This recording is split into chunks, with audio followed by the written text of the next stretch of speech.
It's been a couple weeks since the last time we were here. We're having trouble removing the bolts on the fender. So we literally, what do you call it? Work fatigue the metal apart. You can see the remainder of the fender is still here. The fender itself is put away. And then since last time, I had another spill on the mountain bike. So we skipped last week as I recovered a bit. Let's just say there were some other logistical issues that unfortunately kept Keith outside for a while before I got to the shop. So also very hot today. We're not in the best of moods, but we'll try and get what we can done today. So let's see how we get on.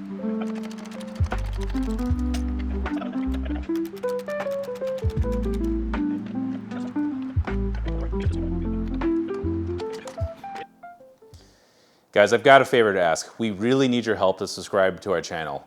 It's free and it's easy, and it actually helps us more than you might realize. By simply subscribing to our YouTube channel, we're going to be able to go out to travel the world and find more cool builds, find more fun communities, make more friends, and show you guys all the cool things that we're doing behind the scenes. It's also going to let me spend more time working on my own Corolla and developing parts that really help you guys as Corolla owners as well. Because without your support on this, I'm gonna have to start working on some newer cars, like some BRZs and GR Corollas. And as much as I like the new stuff, I love 86s, but I can't do it without your help. So please, please, please, just hit that subscribe button. So we forgot the check strap down there. You pulled out already, Lance? Yeah. It's just kind of floating in there, huh? Yeah, it was. Yeah, it looks like there's supposed to be a plastic clip on the end. Got it. So like most things in this car, gravity is holding it in place. Yeah. Excellent. Yeah, because you can see it's bullet shaped, so I bet you there's a little piece of plastic that just snaps on it. Yeah. I'll add that to the never-ending list of things to get.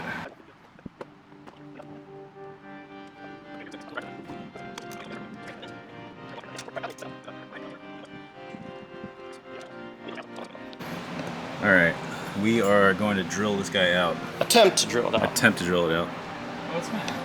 Well, yeah, these are really crappy drill bits, so.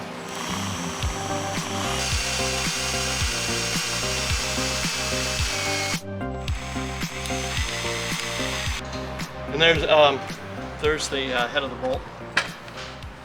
Oh, nice. Lance, what are you doing, sir? Just trying to get these rubber donuts out. You're doing an exhaust swap? You've just upgraded from the stock alloys to, what do we have here? Some slipstream looking things? A Boba Shop special. All right, so just made an annoying run to the parts store. Luckily, Allied, once again, had a rib nut tool in stock. Unfortunately, it's an SAE one, so I had to go to Home Depot, which was a pretty annoying experience, and we got some standard hardware. But we are planning to put a rib nut in there to continue putting the fender back on. The before and the after. Spoon. Pre-production annex coils on the fit. Don't mind the spring being upside down, we'll address that. I was kind of hoping Keith and our hole drilling days are over on this car, but it continues. Okay, that's one step. Now we need to go to 5/16. Well, I could always get another car if we drill too big. There you go. I think there's more of a Keith's welded metal in this car than there is Toyota metal at this point. Might be. Of course, the body shop did the front end, so they cut a lot of that out. Up there is where alignment weld is. All right, that is beautiful. Tap in there to clean up the threads after squishing it. I'm sure. To be continued. We just cross-threaded only, so we're actually good. This thing threads in just fine. All right, that was quick. Looking good. That's the fastest cat back install I've ever seen. Not even a cat back. Axle back. Axle back. Nice. I'm at the car trying to get the trunk area ready for paint.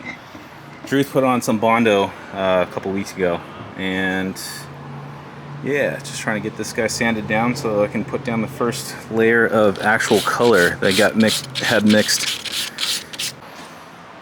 Okay, on to the next challenge. Now we need to extract this bolt. Just keep in mind this all happened because all I want to do was align this door. 3 weeks later, and a bolt extraction, a rib nut, and probably some other shenanigans I haven't seen yet.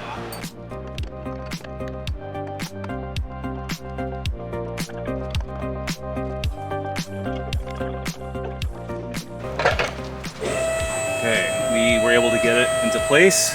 by putting a jack underneath the door and using a rubber pad to push on the part that's not painted. So with this I can more easily control the up and down. Looks like we're in a better spot now. So what we're trying to do is get the, oh, it feels already much better. What we're trying to do is get the horizontal position of this striker to be right in the middle of this latch. So as you close it, that's actually looking much better. As you close it, you don't want it to be hitting the top part or the bottom part as it's going in. Well, the other way is that's much better. If the door jumps up or jumps down. Yeah, true. When you open it, you can usually tell. This is much better. So do it slowly. So look right here, close it. Yeah. And then look right here when you see. You want to see if just right as it releases, right? Yeah. You want to see if it drops or pops up. What do you see there? I don't see it changing really. Oh, it's good, man. Nice. Also, you can see the door closes much easier. Yeah. And we're trying to get this gap as much as we can, because this is the part that got hit, so the car's not totally like before. It was basically just balancing, bringing this out, setting on the jack, strategically loosening the top and the bottom, sometimes just one set at a time, and then changing the height and position with the floor jack to kind of tweak it a little bit, tighten here, and then recheck. So if you do it with those methods, you should be able to get a good result. And also, if you look up here, yeah, this gap looks good, and the height looks pretty good, right? Nice. Yeah. The other thing to mention is this is kind of pointless unless you've got good hinges, because if you have a bunch of slop at your hinges, you're gonna have trouble with this part anyways. You'll know if you have good hinges or not watch out, if you open the door, if you're able to rock this up and down pretty much at all, if you feel any slop, that means your hinges in here are worn. The pivot point. Yeah, not to plug ourselves, but these are actually the upgraded later model ones that are sold on the BattleGarage site. They're basically beefier than what the 86 ones came with. But yeah, that's what we put on this car when we originally changed the door out. Yeah, it is. On mine, we didn't have these at the time, and I actually drilled out the pins. Oh, you refurbished it? And refurbished it, so I drilled it out to a bigger size and got a bigger drill rod. Yeah. And put, bigger pins in it. And so they kind of came out like brand new, but it took me a lot of time and effort. If these are available, it's just like so easy to change also around. the later ones, the pins themselves are larger as well. Yeah. So well, mine just is overall now beefier. too now. Yeah.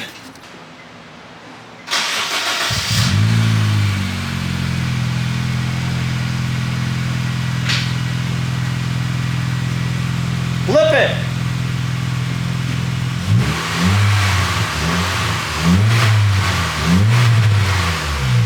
Well, it doesn't sound bad at all.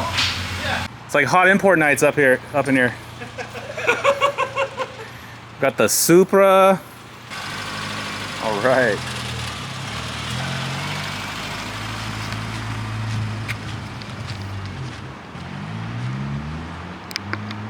Sounds good. Does it sound any different than stock? Yeah. Got through some of the heavier layers of the Bondo and filler. Burned through some of the etching primer, but that's okay. That's part of the process. We're just trying to get things as flat as possible. So cleaned it up, wiped it down, and gonna spray some more primer and do this all over again. Oh shit, Keith, I got your crap. You should gotta pay extra for that. Gotta pay extra. I'm not getting porn star money. I don't, Why does someone want to wet sand? It helps keep the paper from sanding, from clogging. Right. And then it, like dry, it may clog, and then it will scratch that dry And it will drag it along, right? Yeah. And so this helps flush it out as you go. It's not perfect. You can see the paper is starting to kind of clog up. Yeah. Maybe the paint was not 100% dry yet. Yeah. But it's mainly, you don't, if a big chunk gets stuck to it and it kind of builds up when you do it dry. Yeah. And then you'll put a big old scratch. Got it. It always, also it's when it's wet, it's almost like you go up a grit. It almost always seems like it's finer sandpaper than it is for some reason. Interesting. Meanwhile, in Honda Fitland, all you need to do is put this car back together and you're happy. Yep. No full restoration needed. Nope. Can I see the little annex thingies? Look at the little annex thingies. Look at those. I think she likes it. One more coat of self-etching primer down. But yeah, you can see in here it's definitely looking better. There's a lot less of the cracks of the sealer that was there before, so it's gonna look a lot smoother when it's done. So So yeah, anytime there's a hole like this, Yeah. it starts rusting on both sides. So you need to get something on the inside to coat it to get the You're rust talking about that like neutralized. Pore 15 stuff I got to try to do the like rust inhibitor. But you need to get it on the inside. Gotcha. Now they have these fogging things where it's like a tube that sprays sideways. You can shove like down a wax, hole right? And do it. Well, you can spray anything with it. But any time there's a hole, especially when there's a bracket goes in there, it's always a starting because usually when the piece goes in there, it scratches the paint. And so there's always going to start rusting from these holes. I see. In fact, newer cars, they don't do this anymore. They'll just put VXP tape and tape it. What's And VXP? the stuff we just used to glue this. Oh, that's the 3M. Yeah. But basically they'll tape or glue so you don't have these holes that get scratched and then cut in. So I've gone in and I've sourced a bunch of the rubbers for the door tracks and door seals.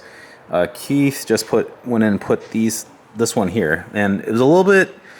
I think at first it was a little bit challenging because it didn't quite seem symmetrical in the sense that like it was bunching up here, had some had some extra material that was sticking out there, but also here was a little strange because he kept finding that this part of the gasket was like bulging out past the trim, right? And then it basically comes down to he thinks that there's actually more material overlapping here to reduce the amount of wind that goes in. So maybe it's actually not. Maybe it's only different. supposed to. Huh? Yeah, this is different. This is flat. Yeah. This actually is flat and then it comes out. So this is a different shape from this corner down to here. I see. And that'd be one way you could tell which side is the back and the front too, as you're putting this in, right? So you should be looking for the fatter Well, part just to go on the start back. with the corners, right? Start with the corners. Yeah. And then I got some of this pretty much unicorn felt stuff that's supposed to go along the glass here. And we were trying to fit it to the door, but I realized I actually accidentally got the trim that goes for the door panel, not the outside of the door, which is still cool, but it'll be interesting trying to get this attached to the cardboard door panel, which we know those are pretty rotted out by now, so we'll see how that goes. Glue. Yeah, but anyways, it seems like you can still get the outer trim pieces, so I'm gonna try to track those down, and we'll try again next time.